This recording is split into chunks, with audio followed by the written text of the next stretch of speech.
Okay,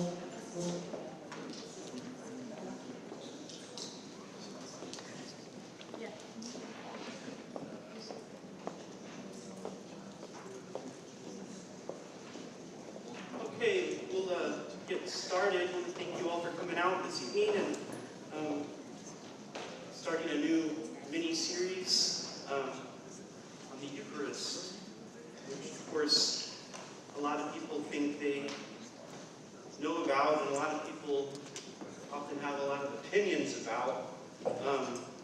But sometimes we need to sort of check those opinions against the facts of history and things like that. So that's what I want to aim for in the little 4-week session with you all, just to sort of do a biblical, historical, theological, spiritual overview of some facets of Eucharist.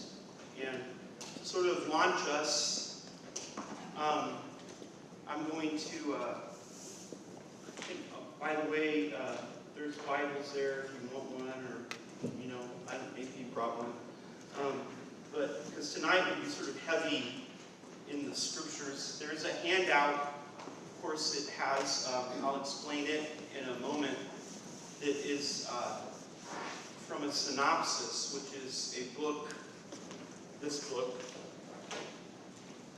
If you're a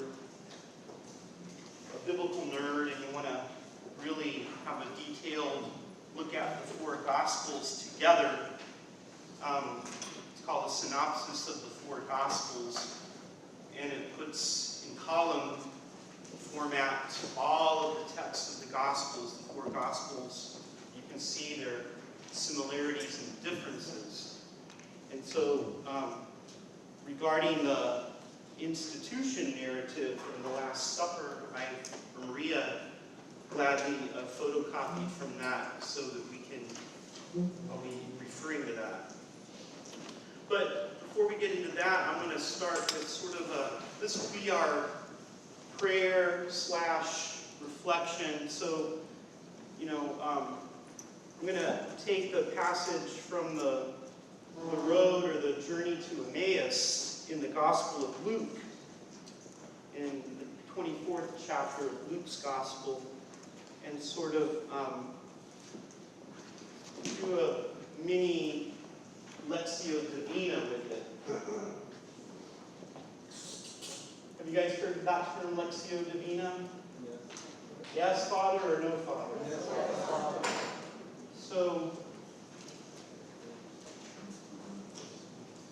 Lectio Divina is two Latin words meaning like divine reading. So, divine or spiritual reading. And it's a way of approaching the biblical text, sort of pretty ancient, goes back to the monastic communities in which one would sort of really chew on a text of Scripture, over some period of time, do a mini format of that with the journey to Emmaus. And so, if you have your Bibles or have your smartphones that can access the Bible, or if you just want to listen, you can do that too. Just sort of close your eyes, maybe, for those that want to, and just listen to this narrative, this story. It's very, very Eucharistic, as you'll soon see. And I think it provides a lot of meat for our reflection. So I'm starting in verse 13 of the 24th chapter of Luke's Gospel. Now on that same day, 2 of them were going to a village called Emmaus, about 7 miles from Jerusalem, and talking with each other about all these things that had happened. While they were talking and discussing, Jesus himself came near and went with them, but their eyes were kept from recognizing him. And he said to them, "What are you discussing with each other while you walk along?" They stood still, looking sad. Then one of them, whose name was Cleopas, answered him, "Are you the only stranger in Jerusalem who does not know the things that have taken place there in these days?" He asked them, "What things?" They replied, "The things about Jesus of Nazareth, who was a prophet, mighty in deed and word before God and all the people, and how our chief priests and leaders handed him over to be condemned to death and crucified him. But we had hoped that he was the one to redeem Israel. Yes, and besides all this, it is now the third day since these things took place. Moreover, some women of our group astounded us. They were at the tomb early this morning, and when they did not find his body there, they came back and told us that they had indeed seen a vision of angels who said that he was alive. Some of those who were with us went to the tomb and found it just as the women had said, but they did not see him." Then he said to them, "Oh, how foolish you are, and how slow of heart to believe all that the prophets have declared. Was it not necessary that the Messiah should suffer these things and then enter into his glory?" Then, beginning with Moses and all the prophets, he interpreted them all the things about himself in all the scriptures. As they came near the village to which they were going, he walked ahead as if he were going on. But they urged him strongly, saying, "Stay with us, because it is almost evening, and the day is now nearly over." So he went in to stay with them. When he was at the table with them, he took bread, blessed, and broke it, and gave it to them. Then their eyes were opened, and they recognized him, and he vanished from their sight. They said to each other, "Were not our hearts burning within us while he was talking to us on the road, while he was opening the scriptures to us?" That same hour they got up and returned to Jerusalem, and they found the 11 and their companions gathered together. They were saying, "The Lord has risen indeed, and he has appeared to Simon." Then they told what happened on the road and how he had been made known to them in the breaking of the bread. So, just as I tease some ideas out, first just in your own minds, think about hearing that passage proclaimed or reading it, and just, in just these next 10 seconds of silence, just call to mind what immediately jumped out to you for yourself. Don't say nothing, but just in your own mind, where are you drawn towards first?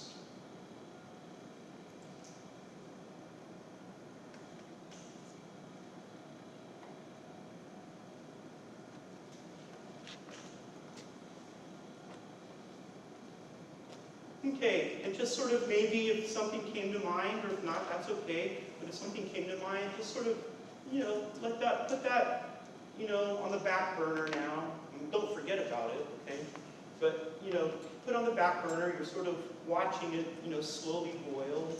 And just sort of, be aware of that as I go deeper into this passage now. And now I'm going to go through it and sort of stop at points and sort of offer some,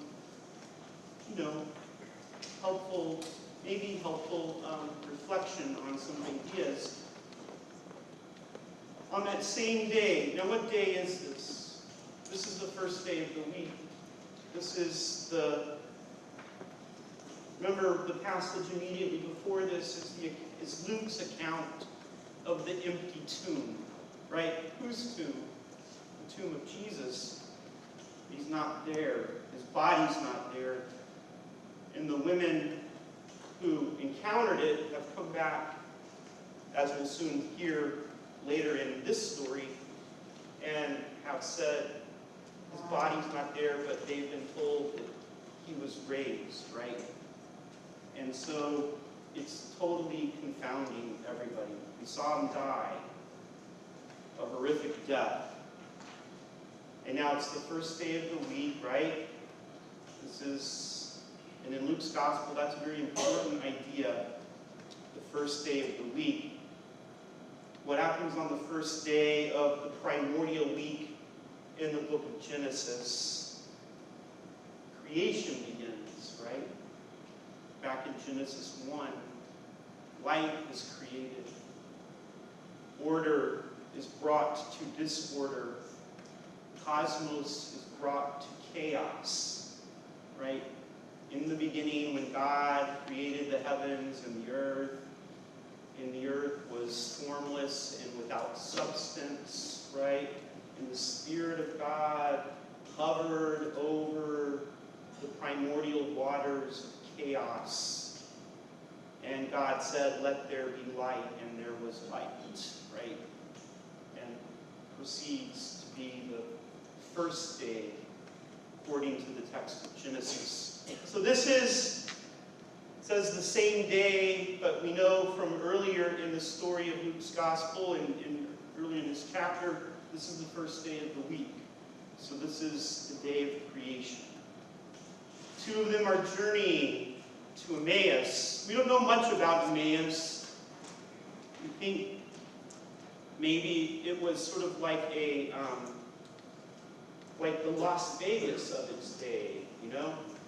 What happens in Las Vegas stays in Las Vegas, right? This is where you go to drown your sorrows in your beer and other things, huh? And so it was maybe like a Roman spa town. And the key thing there was Roman, right? Remember, Rome is the empire that's controlling the province of Judea, and Rome has just condemned these two guys, master and teacher, to a shameful, horrific death and crucifixion. We'll talk about that in a moment. But Emmaus is like where they're going towards fleeing from Jerusalem, right? What's Jerusalem? Jerusalem is the place where the temple is. That's the dwelling place of God. Jerusalem is also where the horrific events have just occurred. You know, Jesus had been condemned and then crucified and died and buried outside of the city, but very near it. And so they're wanting to forget all that and sort of drown their past, as so many of us can do, in, you know, what's going to distract us in the moment.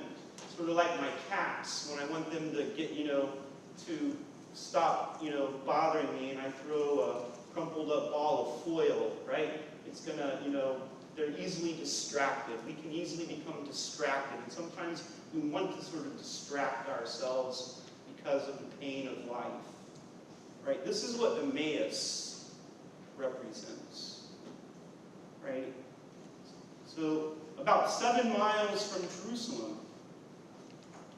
And they were talking with each other about all these things that had happened. What's all that? That's what I just was saying.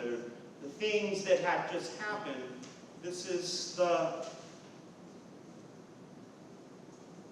Passover that they just experienced. This is the betrayal that they just experienced. This is the cruelty and suffering and death of the one that they loved, whom they had sort of hung their hopes on. And maybe they had sort of thought that this guy was going to be different, you know, and they had all these expectations, and all of a sudden he's caught up in the,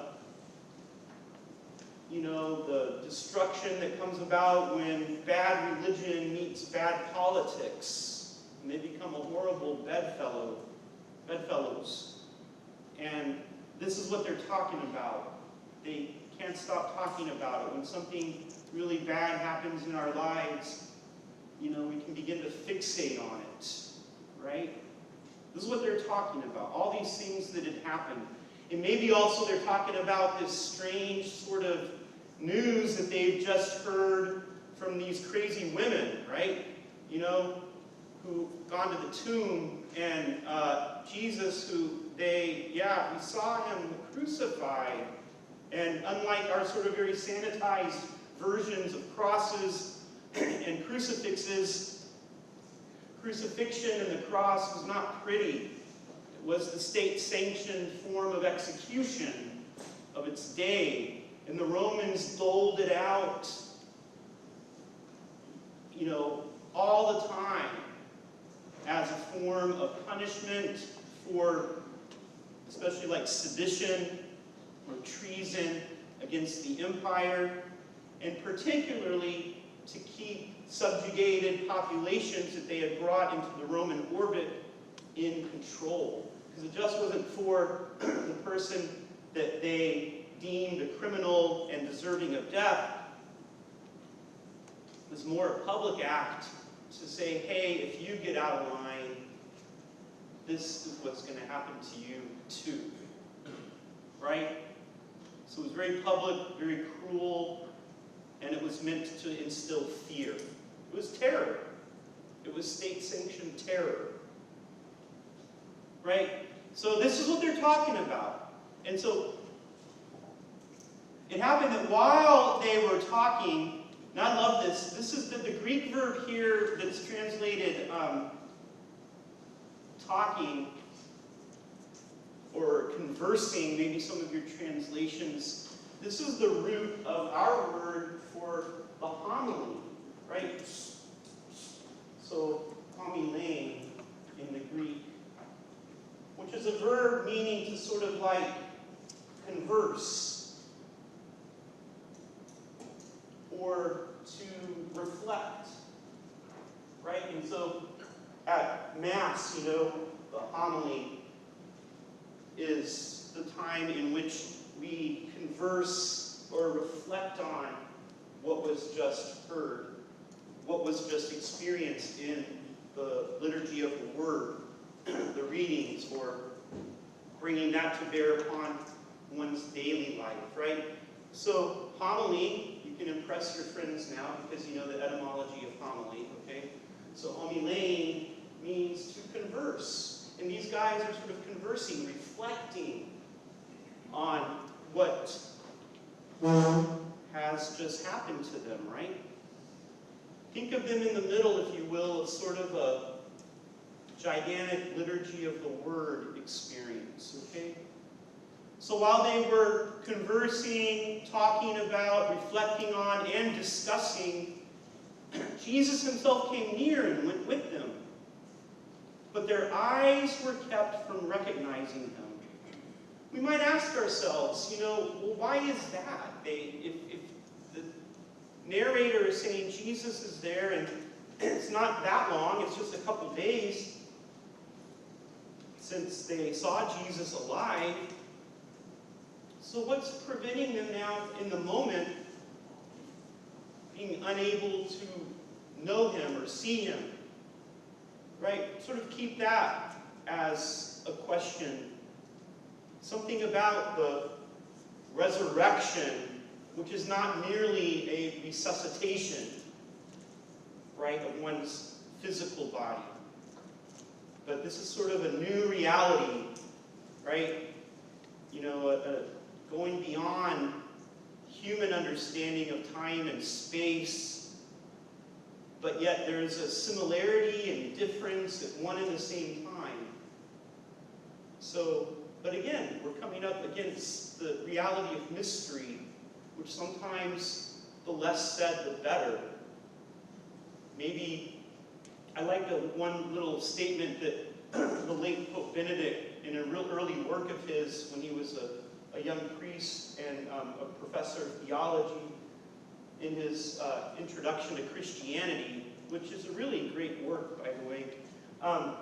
He sort of, he's reflecting on the Trinity, and he says, sometimes we need to have more of a wondering attendance, or that word could also be attentiveness, but a wondering attendance before the mystery of God. And he sort of said, sometimes the less said, the better, because how can often our human minds comprehend the seemingly incomprehensible? like somebody dead is alive, but in a new way. So of course, the normal senses aren't going to be able to sort of capture that. You know, their eyes were kept from recognizing him. And he said to them, he initiates this. And notice that he's always a question. Jesus always in his earthly life, he liked to ask questions, to initiate conversations, and even here also. What are you talking about? Right? He says. What are you discussing with each other while you walk, while you are going forward, while you walk along? They stood still, looking sad, right? Remember, their life had just come crashing down. So they're communicating despair. Some translations might be downcast, the forlornness, sadness. It's a pretty rich idea. Just think of they're bereft of soul and spirit, right? What are you talking about with each other while you walk along? He stood still looking sad. And one of them, whose name was Cleopas, answered him. You know, and he sort of is going to now tell the story from his experience, right? And of course, here's the irony in this question as Cleopas begins this, sort of rebuttal, this answer to Jesus. Are you the only stranger in Jerusalem who does not know the things that have taken place there in these days? Of course, Jesus could say, well, I really do know what has happened, right? So there's a lot of irony, and sort of funny irony. One of the things that we sort of forget, because we think, the biblical text is so solemn and all of that, is that there's also humor in it as well. Think about a passage in Matthew and Mark's Gospel, especially Matthew's version of it, of Jesus encountering the Canaanite woman, and there's this sort of repartee back and forth, right? There's sort of you can sort of maybe imagine a twinkle in Jesus' eye. There's this sort of strong humor back and forth. But this is meant to be sort of humorous because at the end of the day, he's the one that fully knows exactly what is happening, right? And so Cleopas, of course, speaking only from his own experience, is communicating something true, but there's still a lot more. And isn't that, of course, the case in all of our lives as we approach God, and particularly as we approach the Eucharist, right? Are you the only stranger in Jerusalem who does not know the things that have taken place there in these days? You can imagine me sort of asking that with sort of, a little bit of frustration in his voice, right? He asked them, what things? They replied. Now notice both of them together. And now they sort of tell the story, right? The things about Jesus of Nazareth, who was a prophet, mighty in deed and word before God and all the people, and how our chief priests and leaders handed him over to be condemned to death and crucified him, right? And so notice they're saying exactly sort of the facts of what has happened and how they understood who Jesus was. They're calling him a prophet, right? Because maybe they didn't fully get who Jesus was. That's not revealed to them yet. And how our chief priests and leaders handed him over to be condemned to death and crucified him. But we had hoped that he was the one to redeem Israel. We had hoped. Notice that their hope is sort of in the past tense, right? In fact, in the Greek, it's sort of in the pluperfect, sort of a double past tense. We had hoped. It's like everything is now, they think that's all gone. They think that's destroyed. They think that's no more. Right? We had hoped that he was the one to redeem Israel. Now, of course, maybe they're thinking about that, how that was going to happen in very earthly terms. Maybe maybe even very political terms, as we'll see here in a moment with the usage of the term the Messiah or the Christ. But that's a term that's going to be reinterpreted by the early Christians in a new way. But typically, so, sort of for a believing Jew of the time, the Messiah, Mashiach, in Hebrew translated to Christos, in Greek, Christ, how we say that in English. It's not a name, right? And I always like to jokingly say this, Jesus was not born from Mary Christ and Joseph Christ, okay? It's a title. The Christ.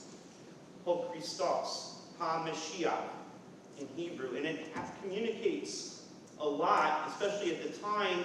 They thought this would be a leader that would restore Israel, the nation of Israel, to its physical dimensions again, and out of the being subjugated to the various earthly powers that sort of seem to come one after the other.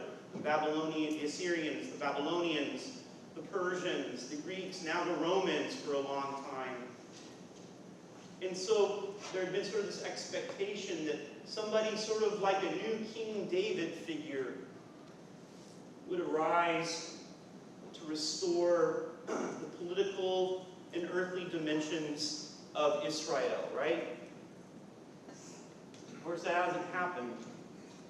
And so, they thought Israel was going to be set free, to be a power, a political power, a kingdom, a country, a nation among the nations of the earth, right? So yes, and besides all this, it is now the third day since these things took place, right? And so, that's a key thing, the third day. Like, so Jesus is good and dead in their minds. Moreover, now here they come with this further facts that are very strange. Some women of our group astounded us. They were at the tomb early this morning, and when they did not find his body there, they came back and told us they had indeed seen a vision of angels who said that he was alive. You can imagine how they're saying that, not in some sort of form of, ecstasy and belief, but it's just complete and utter doubt. And probably they think it's ridiculous. It's absolutely ridiculous. And of course, in the Old Testament, right, the authority of women as witnesses, again, we're dealing with the patriarchal time, so I'm sorry, ladies, okay? But it wasn't to be at all it could not be admitted into, a court. So, they just think it's just, again, sorry, women's foolishness, all right? That, what does that even mean? They're wondering. And so notice then, and this again, always for me, is like a person rooted in history, often is sort of a sign of what I might say, the truth of that first Christian story and proclamation. It's because the gospel writers, in this case Luke, is rooting the initial proclamation in, a group of people, the women who came to the tomb, that would be laughed off the stage. If they were going to make this up, right, and say, oh yeah, this is a real thing, they would have said, oh, it was a group of the bros, right, that at the tomb encountered it empty, to give it sort of standing in court. So there's what we call this, if you will, a criteria of where it would be sort of like interpreted at the time as it's completely and utterly ridiculous, and thereby it's sort of lending itself credibility because the early Christian proclamation was precisely this. In the time of a world that was sort of laughing at, why would you even root the initial proclamation in women to begin with, right? And yet all of the Gospels would agree on this point that the first ones who encountered the empty tomb are the women. Okay? Are the women. And so, that's an interesting point, but in their mind, it's of course ridiculous. They think in the moment as characters in the story, right? They've seen a vision of angels, right? You can imagine them saying it that way, who said that he was alive, right? This is where you sort of have to give inflection in the voice as to what is, what their understanding or what their emotional state at the moment might be. Some of those who were with us went to the tomb and found it just as the women had said, but they did not see him. Right?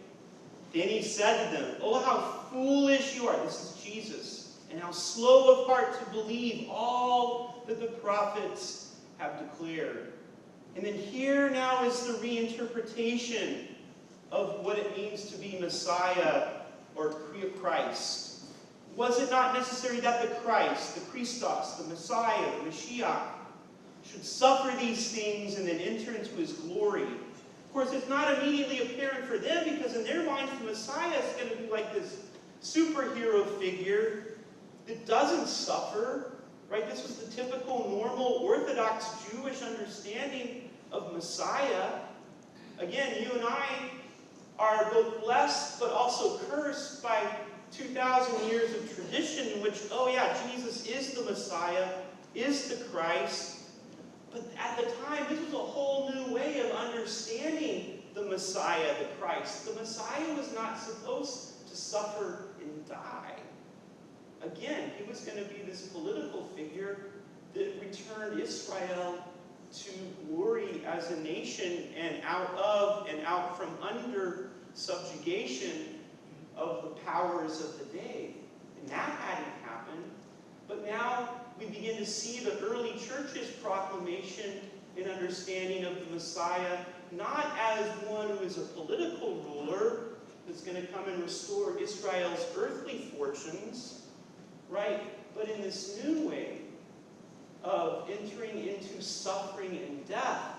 And it's going to be heavily influenced by especially those texts, those mysterious texts in Isaiah, the prophet Isaiah, in which what? There's this servant of the Lord who undergoes much suffering. The fourth of those four texts, in particular, Isaiah 52 and 53, we read on Good Friday, right, as the first reading.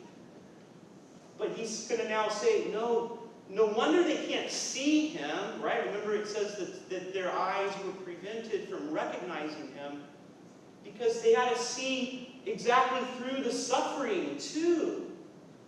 Not around it, not deviated from it, and certainly not running from it, right? Where are they going?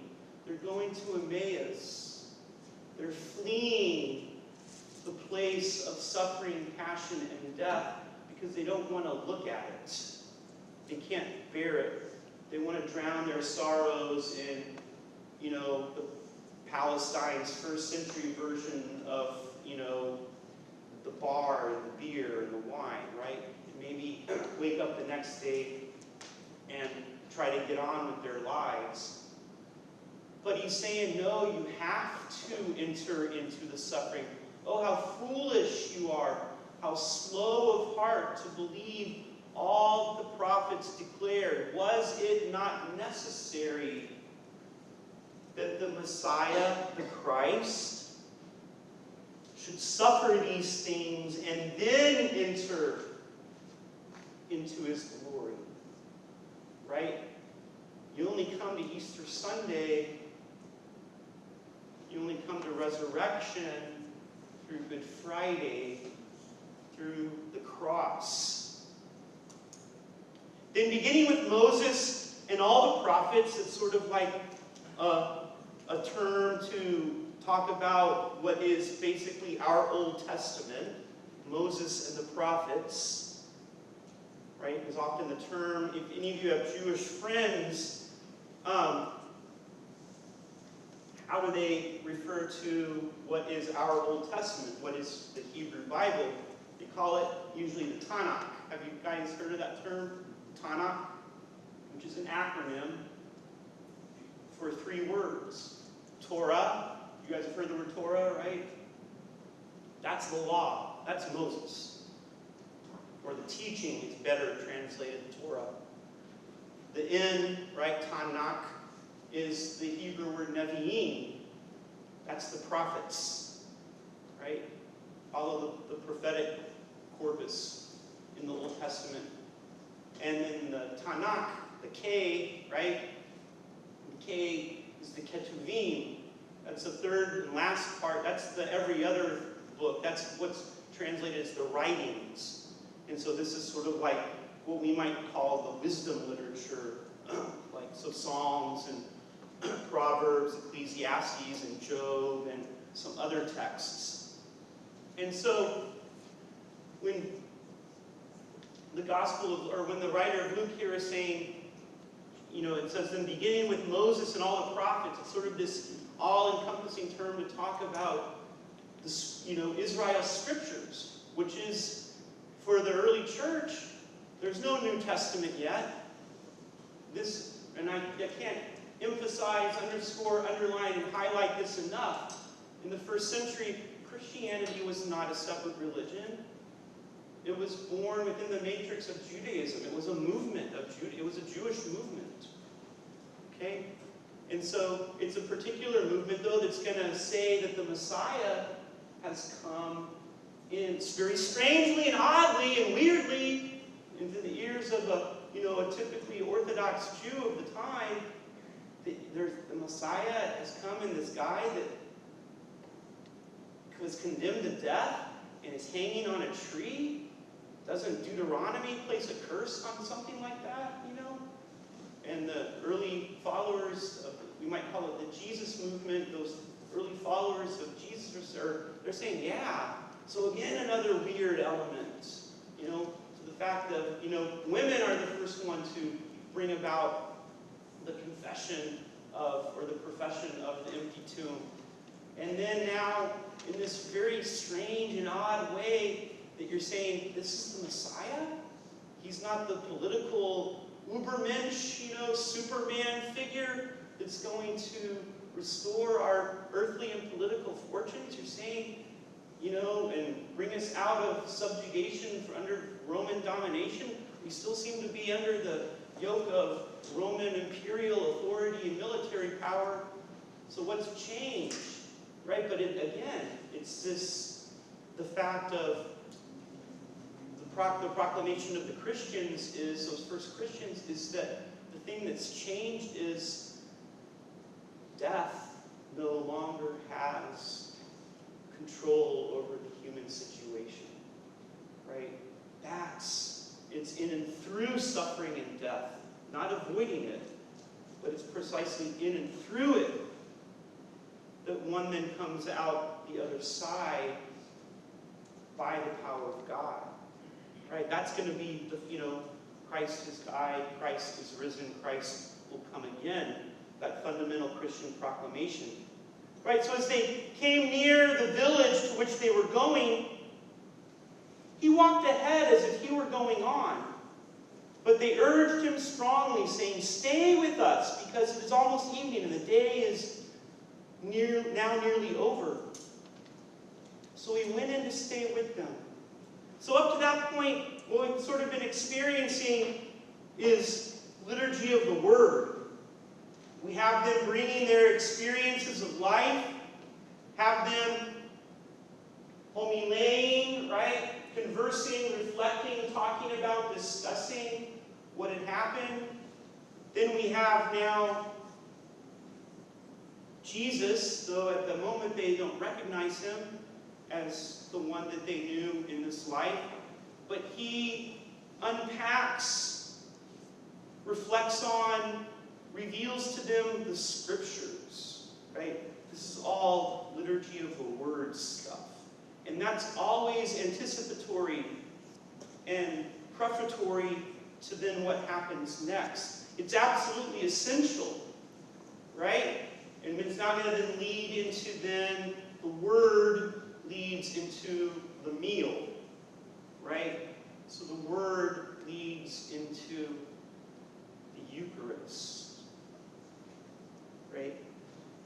happens in verse 30. When he was at the table with them, he took bread, blessed, and broke it, and gave it to them. The four great Eucharistic verbs that you'll find versions of them. If you look at the handout, go to the backside marked the Last Supper, right?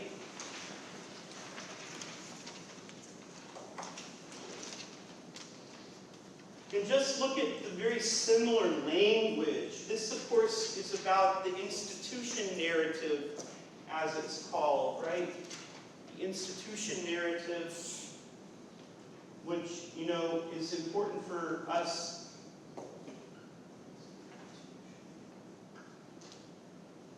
This is the story narrative of the instituting of the Eucharist, right? And so this is how, down through the ages, we refer to these particular part of the Synoptic Gospels. Notice you got Matthew, you got Mark, you got Luke, and then John. John is very different, and I'll talk about John a little later. You also have there 1 Corinthians. You see the little box that has 1:4, right? 1 Corinthians 11, 23 to 25.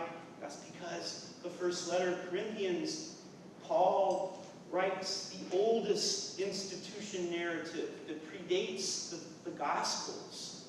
Okay? But look at the verbs. They're in, like in Matthew, I'll read. Now as they were eating, Jesus took bread, blessed, broke, and gave. Take, bless, break, give. We're going to find those verbs all, almost constantly in terms of the celebration of the Eucharist. And even in texts that sort of anticipate the Eucharist, like especially the accounts of the feeding of the multitude, right, which is related in all four Gospels. He's given or he takes bread, he blesses or gives thanks, he breaks, he gives. And at Mass, if you haven't had some priest that's thrown you to sleep in the homily and you're sort of partially conscious by the time that the liturgy of the Eucharist begins, you'll hear those verbs again used. He took bread in the Eucharistic prayer, and we'll look at a couple of the Eucharistic prayers really closely in maybe like the third and the fourth week of our time together. But I want you to sort of like this idea of taking, blessing, breaking, and giving. And those aren't just sort of cool because they sort of crop up in these narratives, these institution narratives, or even also in the story here at Emmaus, which then makes us exactly, the bells going off in our head because, hey, this sounds like what Jesus was doing at the Last Supper, right? And so there's this Eucharistic overtones, not just overtones, but a direct correlation. So what's happening at Emmaus is presumably Eucharist, right? So look at, Matthew, and Mark has, he took bread, blessed, broke, and gave. Luke sort of, massages the translation. Because Luke's Greek is particularly very, very good. And he wants to,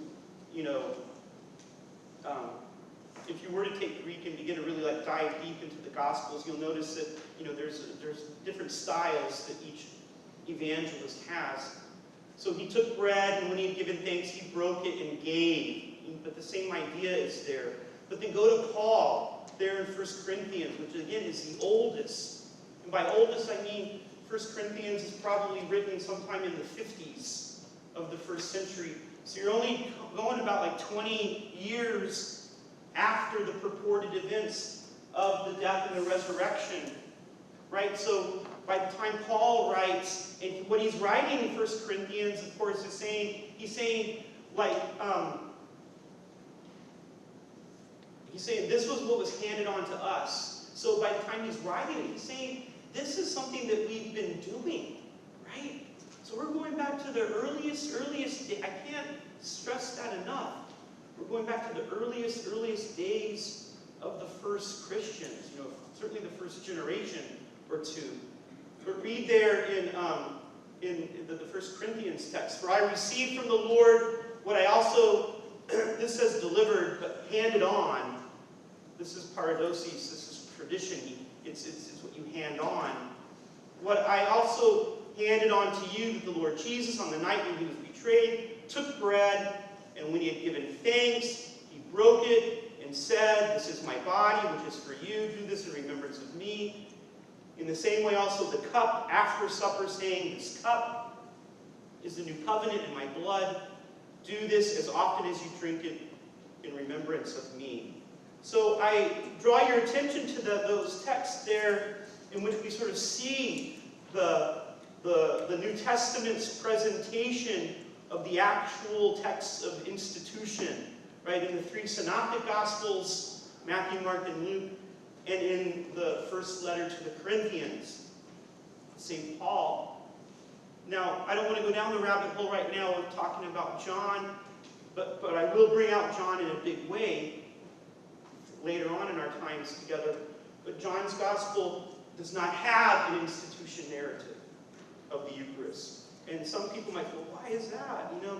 Well, John's Gospel comes together last of the four, in terms of its, being written and stuff like that. So towards the end of the first century, by the time John's Gospel is being written and brought together from the various oral traditions that lie underneath it, and maybe John's Gospel has also access to some of the synoptic Gospels, Matthew, Mark, or Luke. He doesn't have to tell the story of the instituting of the Eucharist, because for him, for his community, it's a reality they live day in and day out. What John's going to become very interested in is, what does it mean? And we'll really dive deep into that, especially when we look at the 6th chapter, the bread of life discourse, which, for those of you who have ears to hear, remember we had that sort of over a 5-week period back in the summer as our gospel reading, I think from the 17th through the 21st Sundays in ordinary time. Man, I'm like such a nerd. I mean, why would I even have that completely memorized? But, anyway, so yeah, so that, so it should be sort of fresh maybe, or not, or again, sort of like maybe, boiling on the back burner of your liturgical memories, right? And so, because we just sort of heard that, the 6th chapter of John's Gospel, and then also the 13th chapter, which we'll look at, which of course begins John's account of the farewell meal or Last Supper of Jesus, but it begins with the scene of the foot washing. And I really think that the foot washing scene, which is unique to John's Gospel, is interpreting what the Eucharist means for John's community, for the community to which John was writing his Gospel story.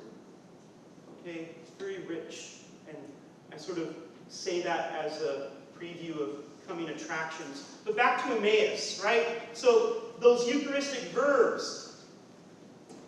Notice that when it happens, he took bread, he blessed and broke it and gave it to them.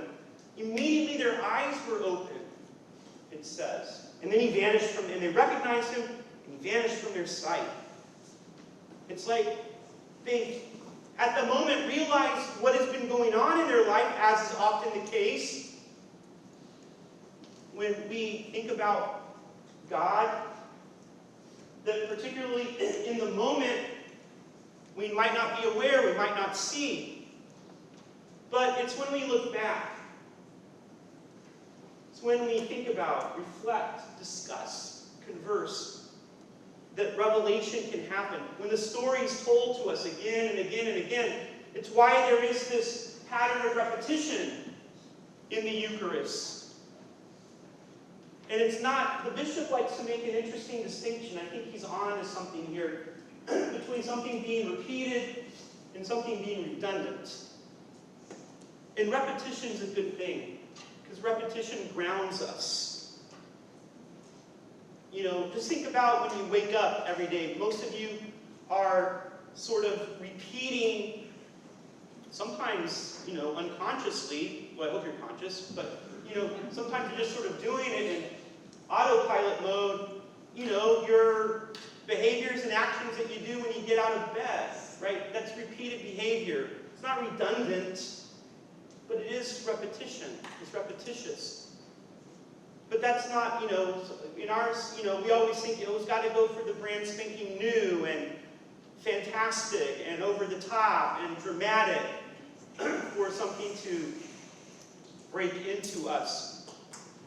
No, but there's something far deeper that lies in the pattern of repetition when one sort of goes back to things over and over and over again. And that's clearly how the Eucharist and the celebration of it develops in the early church, especially in the roots of Christianity in Judaism, because Judaism itself did that, right? They were always telling the story of Passover again and again and again.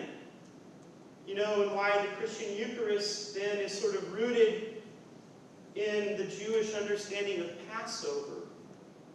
You know, it's why we read, when we enter our high holy days of the Triduum, we begin the very first liturgy of the Triduum on Holy Thursday with what reading? From Exodus 12 and the account of the Passover, right, in the book of Exodus. Because very much Jesus' passion, suffering, and death and resurrection is going to precisely be understood in the terms of the Passover. Just like the Passover lamb protected the Israelites from the angel of death, right? The blood splattered on the doorposts and the lintels and themselves. And then God himself made them pass over from slavery to freedom, from not being a people to returning to be a people. And they passed over the waters of the Red Sea, right? That whole theme of Passover pervades the Old Testament. But you know, I don't know if any of you have been to a Seder, you know, and it starts, you know, the little boy, somebody's always got the part of the little kid, you know, and asking, why is this night different from all other nights? But this is repeated. The Haggadah, right, which is the telling of the story, is repeated year after year after year after year after year after year after year. Not in some sort of redundant fashion, right? Redundancy is, frankly, non-life-giving. But repetition is not. Repetition, particularly in the sense that we spiral around the things again and again and again, and we, you know, come at things as we are, of course, there's a momentum going forward, a trajectory and orientation. We come back to things, and we keep seeing then how God is still sort of at work in new ways, right? So why we return to the same texts over and over, why there is a cycle to the liturgy, why there is a repetition to the Eucharist, right? Because in it, we are reliving the fundamental events that brought salvation, that save us, you know, on our way. Remember, these guys here, there's this sort of pun going on in the word, the journey to Emmaus. It's the way, right? And of course, that's the oldest designation that is given to Christianity in the first century. They were followers of the way. They're walking on the way. Now they're going away from Jerusalem, but Jesus comes onto their way, and he is the way, right? John's gospel will refer to him as that. The way, the truth, and the life. So, this sort of reliving of the pattern, right? This repeating of the pattern, entering into the mystery of the pattern over and over and over again, right? Not like, we joke about the definition of insanity, right, is doing the same thing over and over again, expecting a different result. But that there's, again, this forward momentum as we come about and around to things over and over again, right? And so, I think that in particular might be a way, especially as moderns, when we think that it's got to be simply I have to have this gigantic emotional high when I come to Mass. No, you don't. Even if the homily really sucks, you're still at the celebration of the Eucharist, right? But again, we sort of come with this expectation that I've got to be titillated, right? And I have to be sort of like completely and totally overcome. No, right? It's entering into that repetition of the saving acts of God, right? Who took bread, blessed, broke, and gave it. And further on in our times together, I'm going to say that those aren't just sort of cool verbs that, talk about the institution narratives in the gospel or in Paul's first letter to the Corinthians, or that sort of set up the stage for the consecration or the institution narrative in the Eucharistic prayers, which they do, by the way, again, to those of you who have ears to hear, or maybe next time really listen for them, right? But they're the verbs that govern our lives. Taken, blessed, broken, and given. And so I'll come back at that on probably the last time it's doing a spirituality, or the fourth time, our last time when we're together, precisely around the verbs of taken, blessed, broken, and given. But notice that they're in here, right? They're in here in a very powerful way. So they recognize him immediately when they come to the Eucharist, right? Liturgy of the Word now breaks open to Liturgy of the Eucharist. Their eyes were open. They recognized him and he vanished from their sight. They said to each other,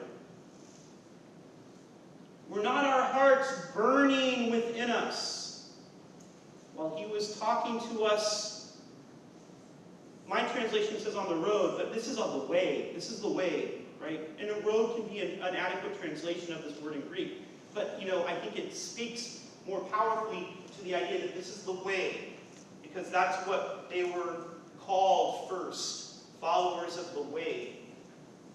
While he was talking to us on the way and was opening the scriptures to us, right? And so then, this is where I like to say, when we have heartburn, usually we're seeking like the Alka-Seltzer or something to relieve it, right?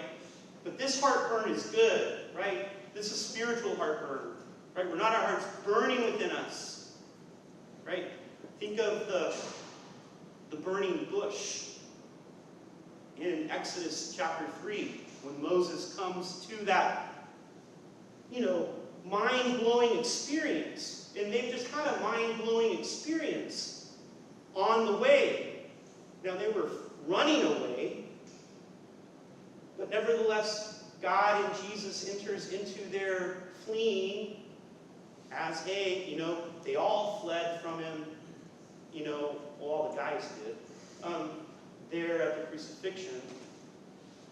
But as, again, they're fleeing, he enters into their experience, their life, encounters them, and begins to shift their understanding, right? As they begin to tell their story, they bring all their pain and their heartbrokenness and their suffering and their tribulation and their trial.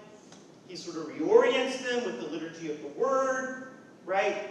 Putting the divine spin, if you will, on their life.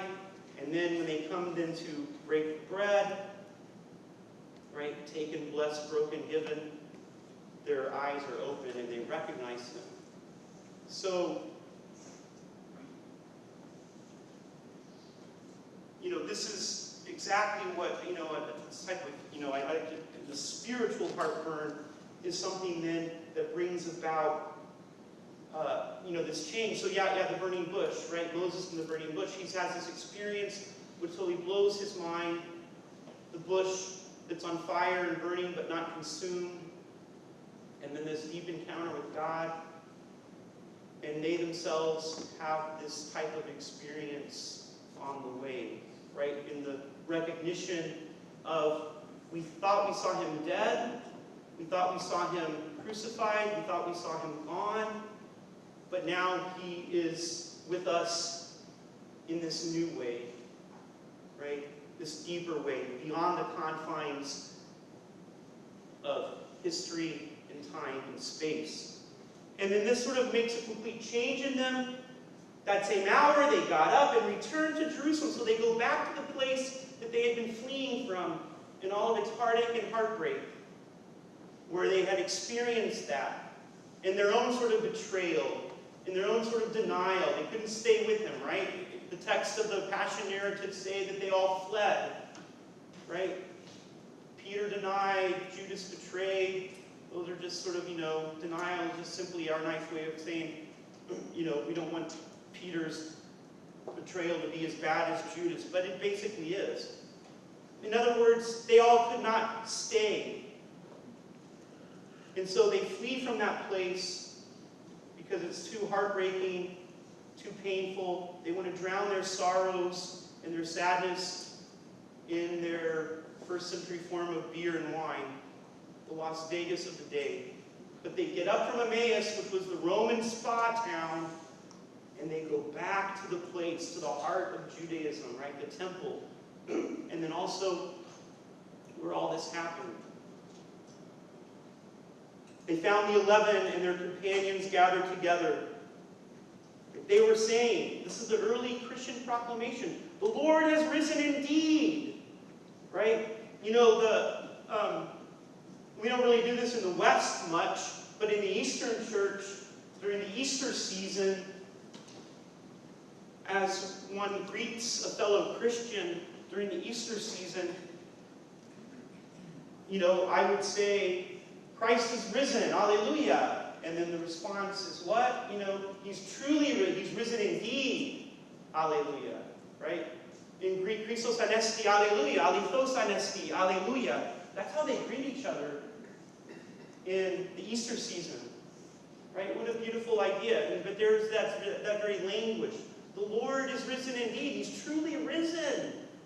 He's truly risen. That's what the community in Jerusalem was saying that they had fled from, and now they've come back to.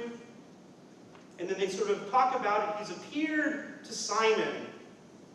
And then they sort of give their response. Yeah, let us tell you how he is indeed risen. Right? Then they told what had happened on the way. Right? On the way, the very rich idea, the journey of their life. And they are now the followers of the way.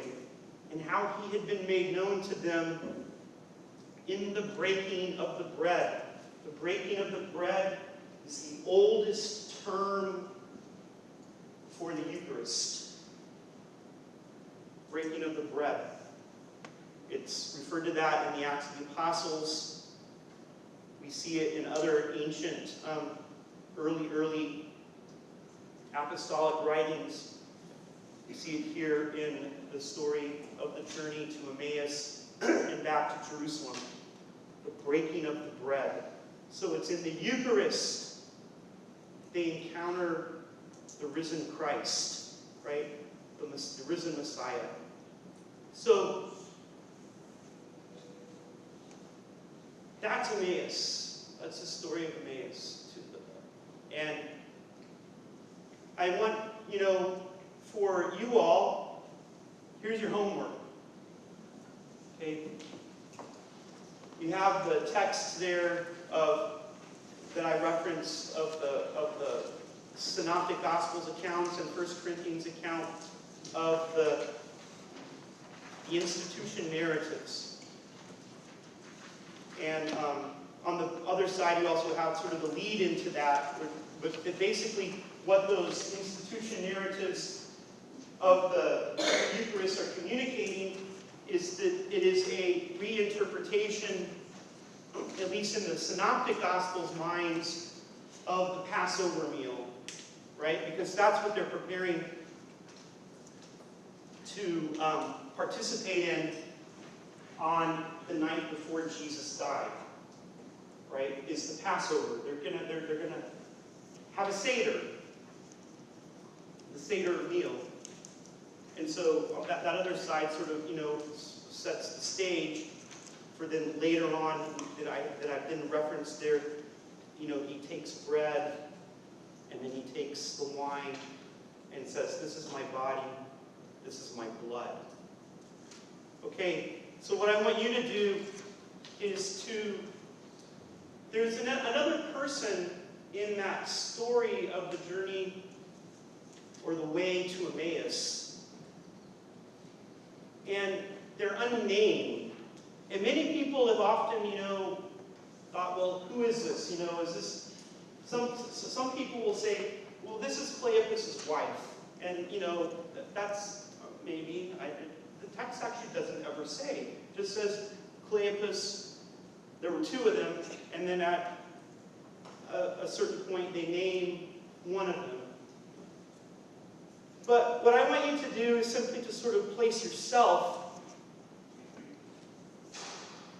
sometime this week, in like a little exercise of Lectio Divina, as that second person, that companion, walking along the way. What are the things that you're running from?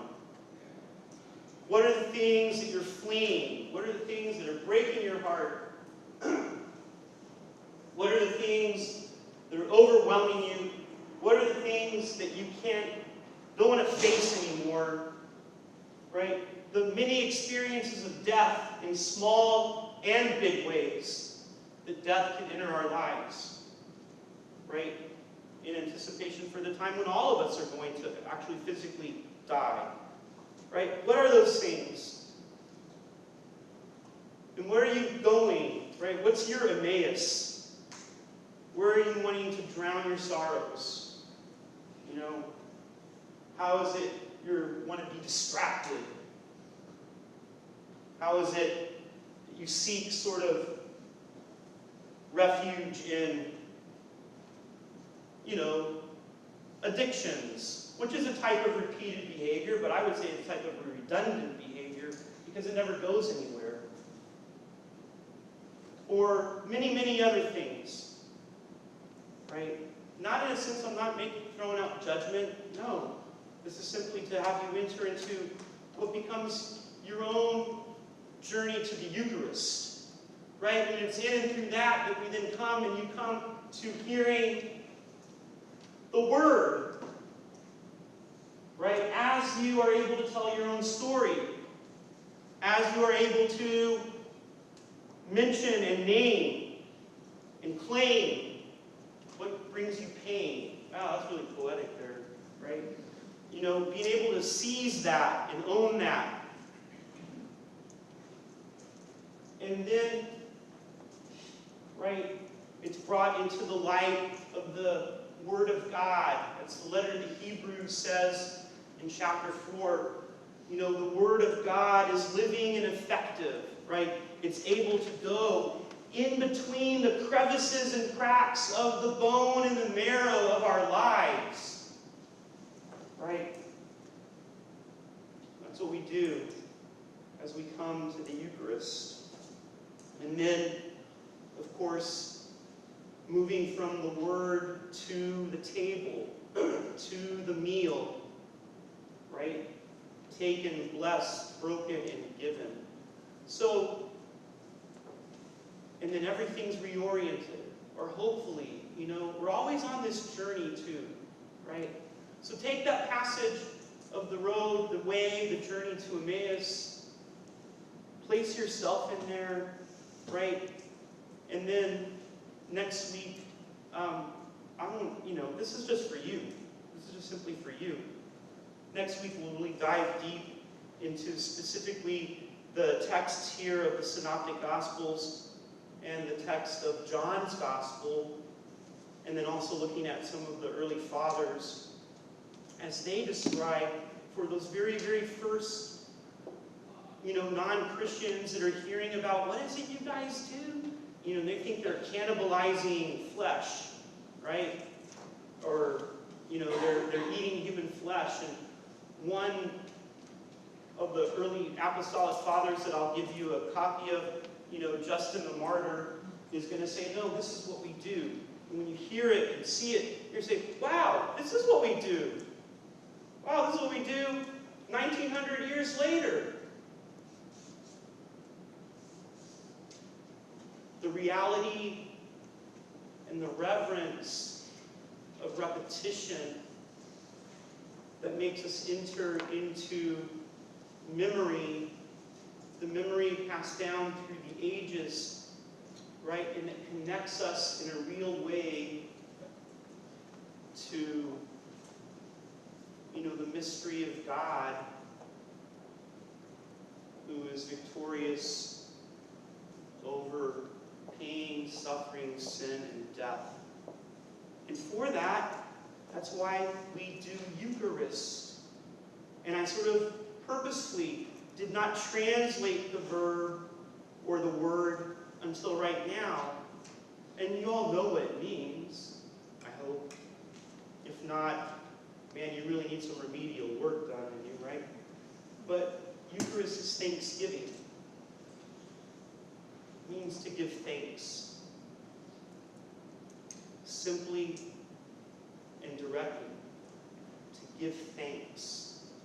And that's our response to the God who comes into the way of our life in all of its pain and sorrow and heartache and heartbreak, and also all of its joy and life and happiness and wonder.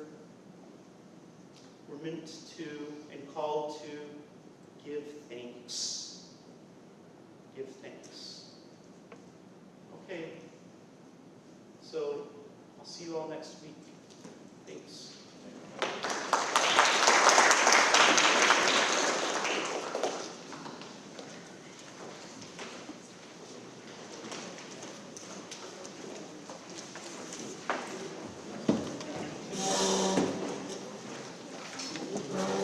Thank you.